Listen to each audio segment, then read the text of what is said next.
the number one at AOL.com. It's Getting Better All the Time Mental Health Outreach provides information and support while encouraging hope and faith. In addition to this that we do here on live, we also have a monthly radio broadcast. We post monthly get-togethers where we talk about mental health issues, and we also have once a year like a get-together gathering once a year. I wouldn't call it a conference, but it's where a group of us get together and we talk about mental health issues. It's Getting Better All the Time Mental Health Outreach provides information and support while encouraging hope and faith from a faith perspective as well as the actual scientific perspective as well. So today, what I wanted to talk about is treatment. Wanted to spend some time talking about treatment.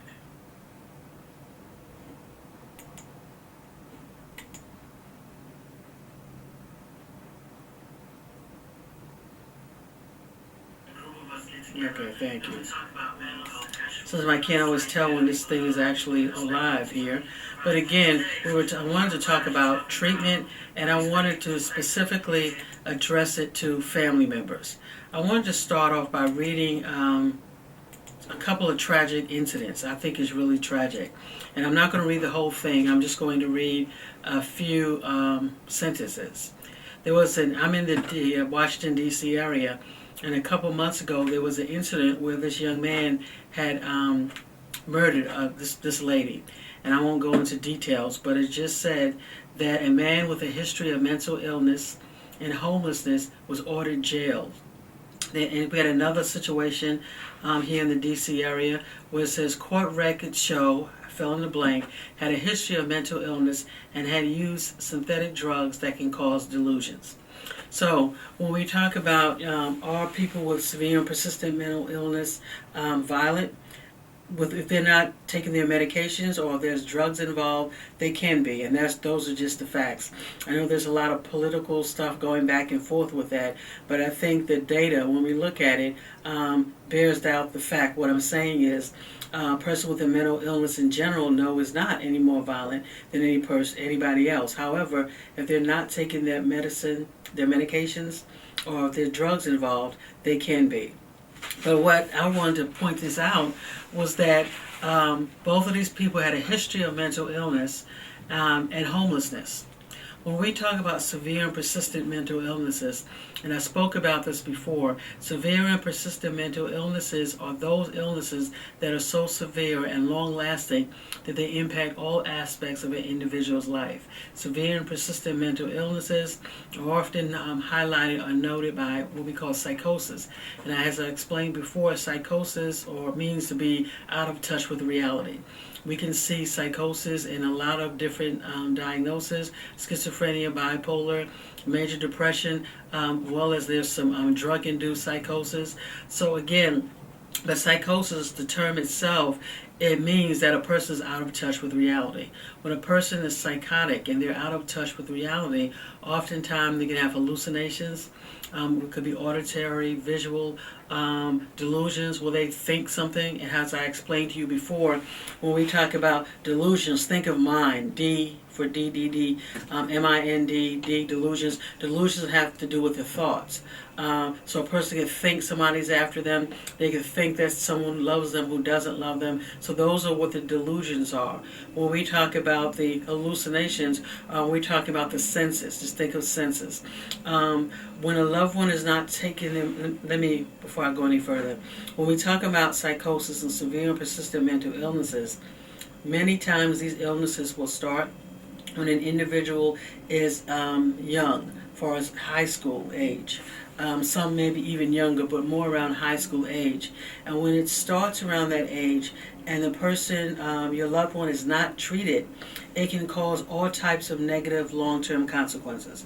When a person is dealing with the symptoms of a severe and persistent mental illness, and let's say it started like in high school, the person may tend to struggle in school, but not all the time. The person it can impact their job. It can impact how they socialize.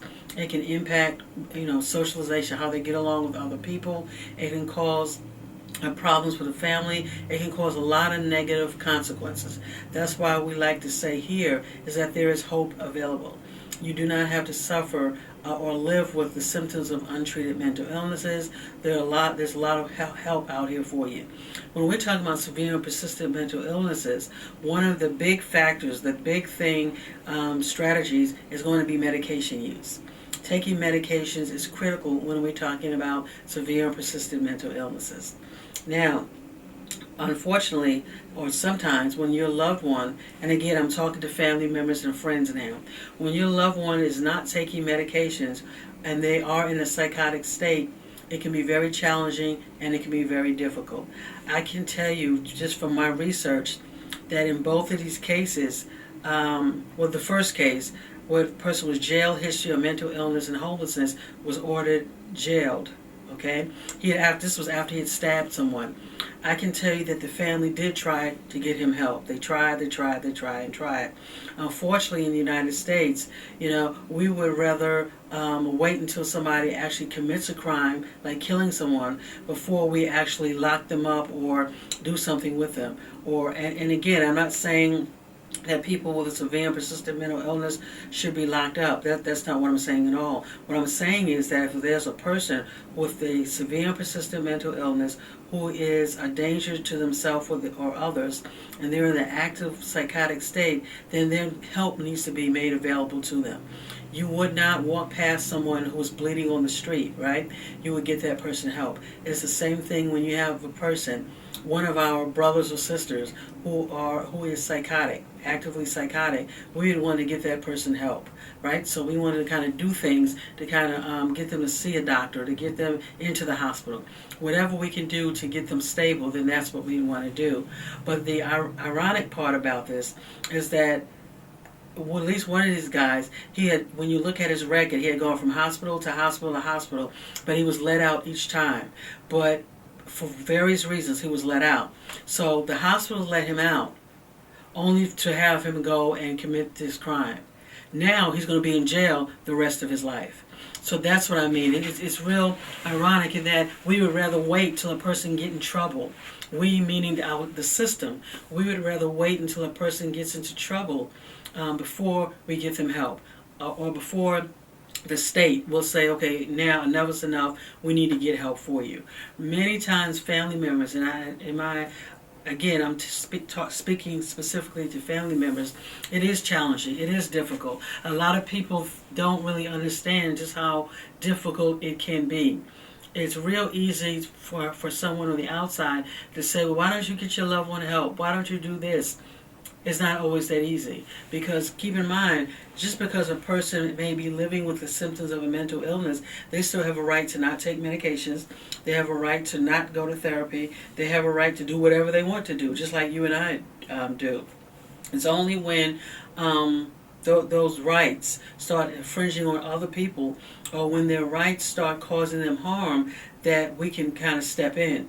But unfortunately, from state to state within the United States, the rules vary. And I talked about before about some of the ways that you can get your loved one admitted into the hospital. But again, depending on where you live, it can be a challenge, right? Some places it's easier than others. But again, I just want to say to family members, and again, my heart goes out to both the person who was murdered as well as the gentleman who did the killing, because I do know, just from the research, that this person did come from a family who tried to get them help. What happens is, when you try to get your loved one help, you're up against a system, right? You're up against a system of rules and regulations. You're up against a legal system, and it can be difficult. It can be draining on the family, and as sometimes some family members just give up and say, I just can't do it anymore. Or they get to a point where they may not give up, but they get to a point where they just reach an impasse, where, okay, he's, just whatever he wants to do or she wants to do, then it's fine. And it's easy to judge until you've been in their shoes. It's hard if you're a family member, you're living with someone who has an untreated severe and persistent mental illness, it's hard to explain to other people why you didn't sleep. Well, I didn't sleep because my child didn't sleep. My loved one didn't sleep. They were up all night pacing the floors. They were up all night going in and out of the refrigerators and slamming doors. They leave. You don't know where they are. Hopefully you get a phone call. Hopefully you don't. Or you hope to get a phone call. Saying that they're okay. You hope that they will show up again. You try to leave your door open, meaning, if they leave, they know they can always come back. But sometimes it can be difficult. I think as family members, you may say the wrong thing or a thing that, looking back on it, you may think, well, maybe I should have said this or maybe I should have done that. And I always tell people, if we knew to do better, we would have. But again, it's much easier when you're teaching a class and you're giving advice or you're talking to a psychiatrist or a mental health professional and they're giving you this good advice. And it is good advice, but it's much harder when you're actually living the situation day in and day out. You can get tired, you can get frustrated, you can say things that you don't mean or you mean at the moment. It can be hard when you're trying to get someone help who doesn't want to get help. Now, there are other programs out there that can help you as a family member, as a loved one. I always talk about NAMI. NAMI is in every state, NAMI.org. But you can Google it. But NAMI is in every state. It's a great organization. They can help you. They can give you strategies. They can give you ideas. Unfortunately, the bottom line is it's hard to get a loved one help when they don't want to. Sometimes you almost have to wait before they kind of hit rock bottom. Now, there are some things that we can do before then. There are different strategies you can learn how to speak, how to engage, how to put yourself in their shoes. So there are different things. But I'm telling you, after you've done all of those types of things, there's a scripture in the Bible that says after you've done all to stand, after you've done all you can do is stand. And I'm misquoting it, but I think as a family member, after you've gone through NAMI, after you've gone through all the different classes, and you met with the psychiatrist, and you met with the mental health team, and you're there, you may have a situation where you have a loved one where he or she is just challenging, where they will not take their medications. The only time you may see your loved one is if you're driving around outside and you happen to see them. I was reading somewhere where this mother, what she does, she always keeps in her car a bag of toiletries. So that way, if she's driving around, if she runs into her son, she can at least give him that, right? Because he's homeless. He prefers to be out on the street. He's psychotic. But he's not to that point where someone will take him in, and will commit him. And that's the hard thing. It's almost, as I said before, sadly, sometimes you almost have to wait until your loved one, being arrested sometimes can be a good thing. I know it's not a good thing, but sometimes it can be. Just hear me out. Because sometimes if your loved one is arrested, that could be, hopefully could be, the beginning of them getting some help. Maybe depending on the crime. Unfortunately, sometimes it doesn't happen that way. They may be arrested, but they may, serve a short period of time. They're back out on the streets. Unfortunately, in America, the jail system, the prison system, has taken the place of inpatient psychiatric hospitals. It is like the largest inpatient psychiatric ward are now the prisons or the penitentiaries, which is not a good thing because they're not equipped to handle that. But unfortunately, that's kind of where we are as a society. So again, what is my purpose for doing this? My purpose is, number one, is again to let those of you who, when you see things like this in the headlines, and I was reading some of the comments, somebody said, oh, well, that family should sue the other family, and they were just really being really mean to the family and really not understanding what severe and persistent mental illness means.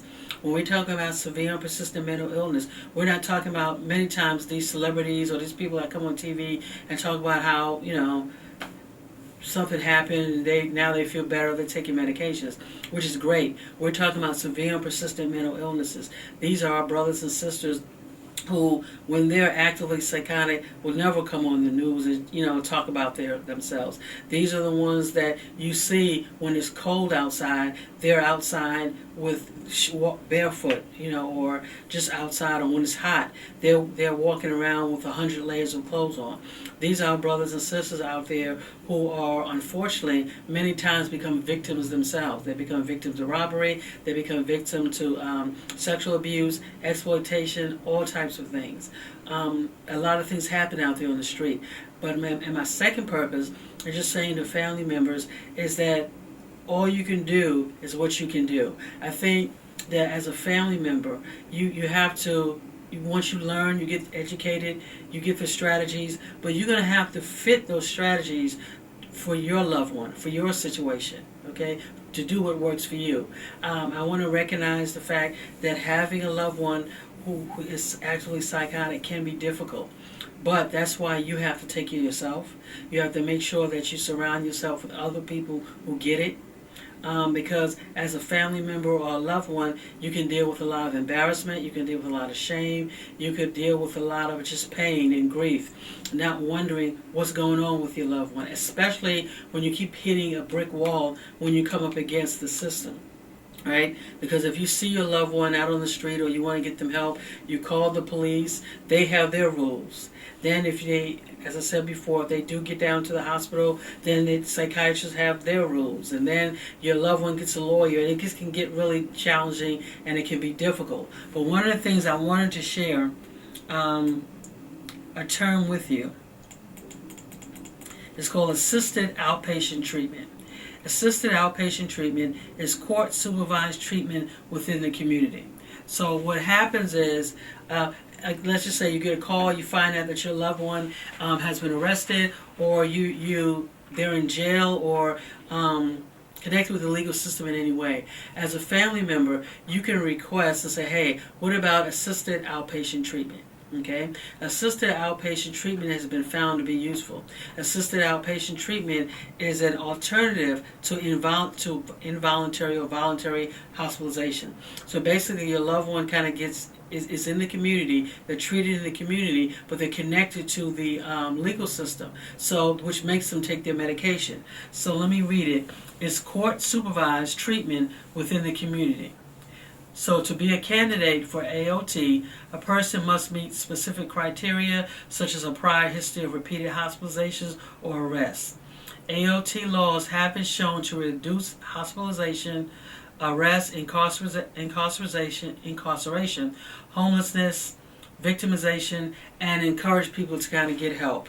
So again, when we talk about what can we do as a family member, like I said before, sometimes the only thing you can do is wait until your loved one, I don't want to say get into trouble or is arrested or is connected with the legal system. As soon as you find that out, then you want to start requesting and saying, hey, I would like for my loved one, talk to me about AOT.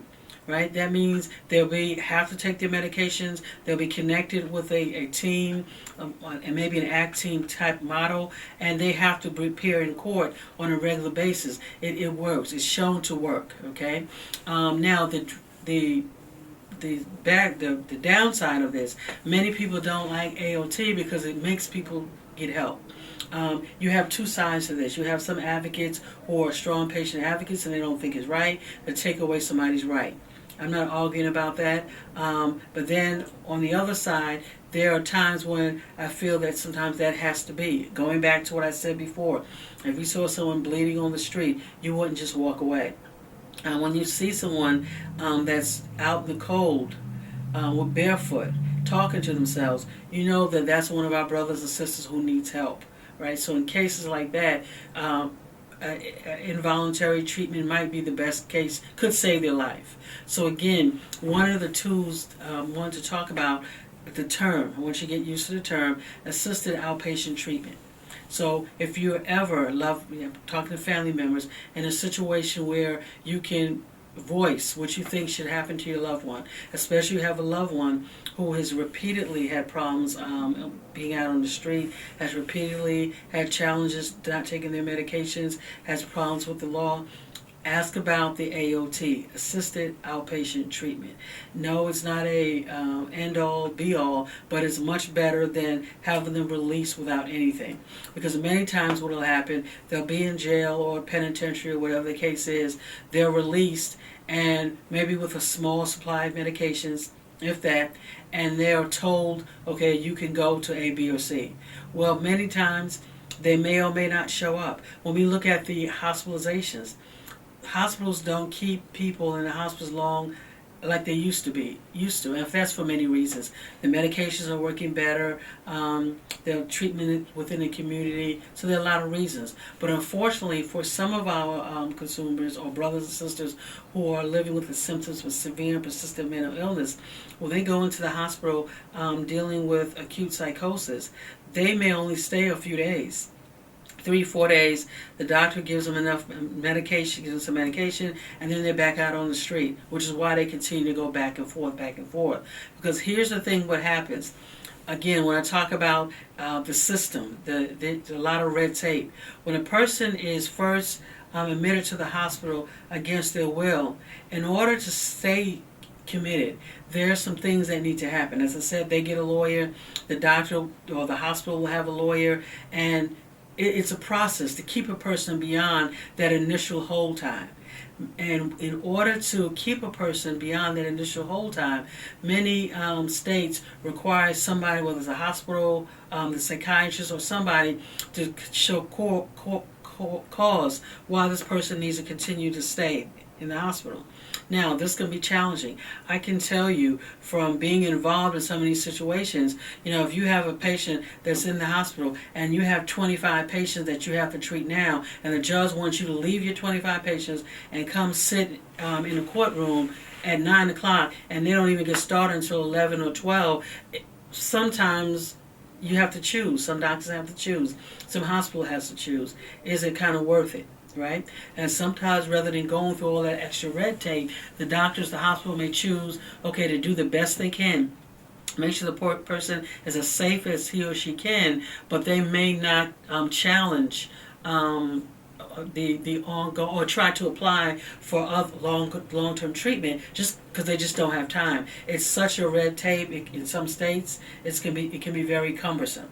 So that's the reason why sometimes people are back out on the street real quick, fast. Like, he was just out here. He's only been in the hospital 3 days, or 4 days, or 2 days. Well, he was only there because they couldn't keep him longer than that. Because in order to keep him longer than that, there's another process.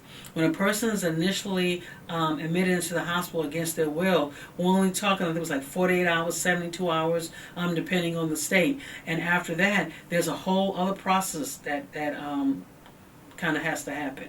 And then, they get on some more time, and then after that, there's another court case and blah, blah, blah. It's a process.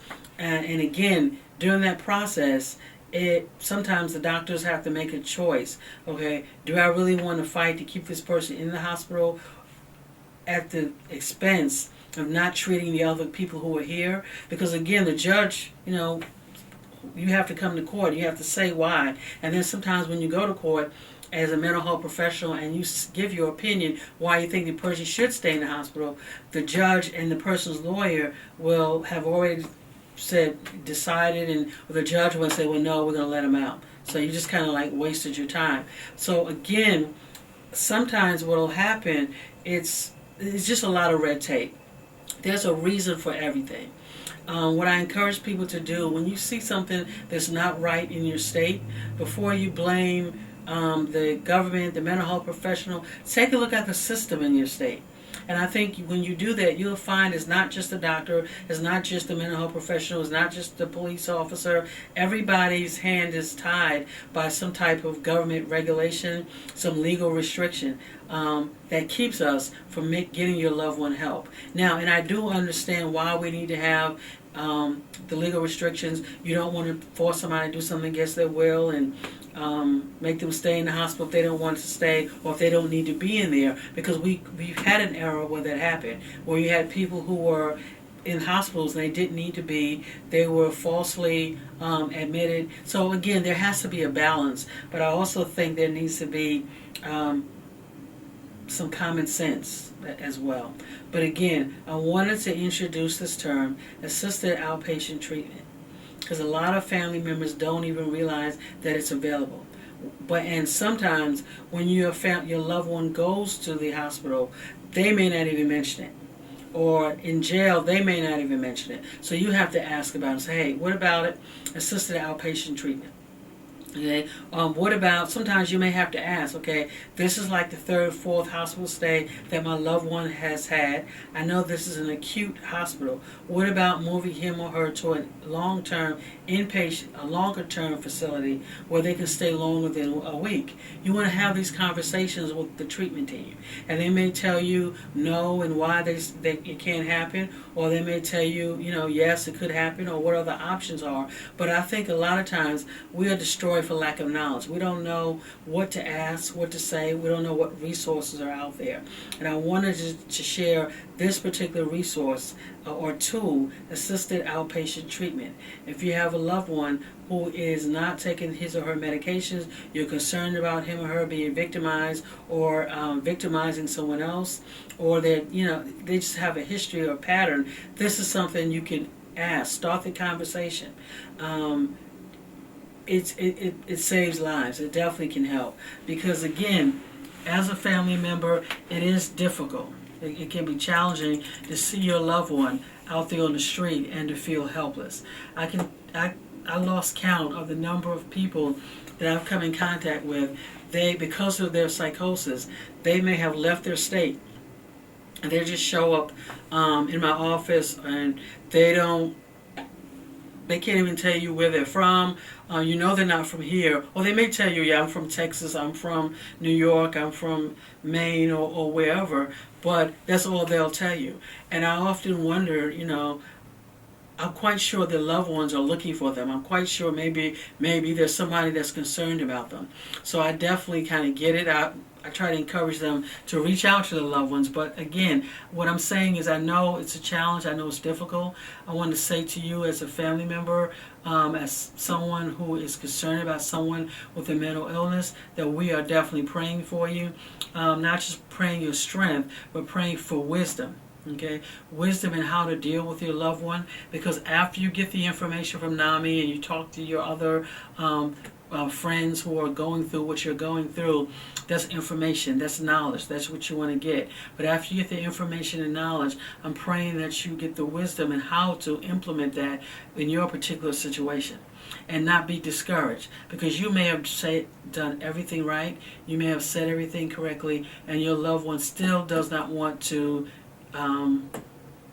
take their medications, or they still prefer to stay out on the street, or you may feel that your loved one is so far gone. I can tell you that there is hope available. One tool, assisted outpatient treatment, can bring them back. I'm also praying for your strength, because it can be difficult, especially if you have other, let's say it's a child and you have other family members, all the children. It can be challenging. If it's your spouse, it can be challenging. So we're definitely praying for your wisdom, that God will grant you wisdom, will grant you strength, understanding, and just being gentle with yourself. You got to take care of yourself. You have to do that. You can't beat yourself up for the mistakes that you think you may have made. This wasn't your fault. Your loved one has a severe and persistent mental illness, just like if your loved one had diabetes or they had some other illness. So mental illnesses are just that. The brain gets sick just like any other organ. So again, it's getting better all the time. Mental health outreach with just a short message today, introducing the term assisted outpatient treatment. Ask for it on behalf of your loved one. It can help to save your loved one's life, and it can give you peace of mind. Again, this has been It's Getting Better All the Time Mental Health Outreach with your host, Sister A. Legree. God bless you. Until next time.